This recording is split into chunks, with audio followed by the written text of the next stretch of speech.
सुबह की हल्की धूप टूटी छत की दरारों से छनकर कमरे में आ रही थी। मिट्टी की गंध और ठंडी जमीन अब भी रात जैसी ही थी।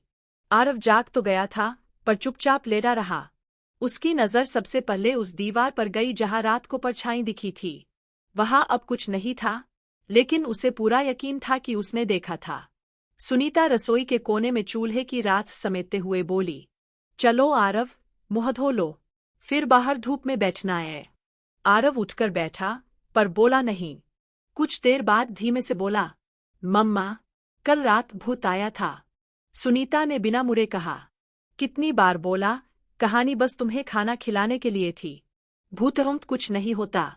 आरव ने कहा, मैं झूठ नहीं बोल रहा। सुनीता ने बस हूँ कहा और बाहर चली गई। उसे लगा बच्चा कहानी में उलझ गया है। लेकिन उस रात की बात सिर्फ बच्चे के दिमाग तक सीमित नहीं रही थी। दोपहर का समय, सुनीता आंगन में कपड़े सुखा रही थी। आरव अंदर बैठा दीवार के पास एक लकड़ी की गाड़ी से खेल रहा था। धीरे धीरे उसका ध्यान फिर उसी कोने की तरफ गया जहां रात को धुंधली परछाई दिखी थी। वहां दीवार की मिट्टी के ऊपर उंगलियों से खुंची हुई लकीरें थी और उनमें कुछ बना था। आरव धीरे धीरे पास गया। मिट्टी झरने के कारण छोटे छोटे अक्षर जैसे उभरे हुए थे। रा। उसने अपनी उंगली फिराकर देखा, जैसे किसी ने रात में उस पर उसका नाम आधा लिखा हो। रा, बाकी का नाम अधूरा था। अचानक पीछे से सुनीता की आवाज आई, खाना खा ले जल्दी। वो चौंक गया और मिट्टी झाड़ते हुए बोला, देखो न मम्मा, किसी ने मेरा पहले खाना। सुनीता ने कटे स्वर में कहा।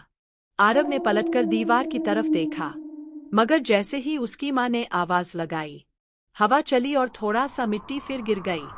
वो निशान थोड़ा धुंधला हो गया। रात की वो धुएं साया पहली बार छू कर गया था। उसी शाम, जब सूरज डूब रहा था और दीवारें सुनहरी लग रही थी, दीवार की उसी दरार के पास कुछ बहुत हल्का सरकने की आवाज आई, और इस बार माँ ने भी सुनी। वो खिठक गई। उसके चेहरे पर बेचैनी थी, पर उसने खुद से ही कहा, हवा होगी।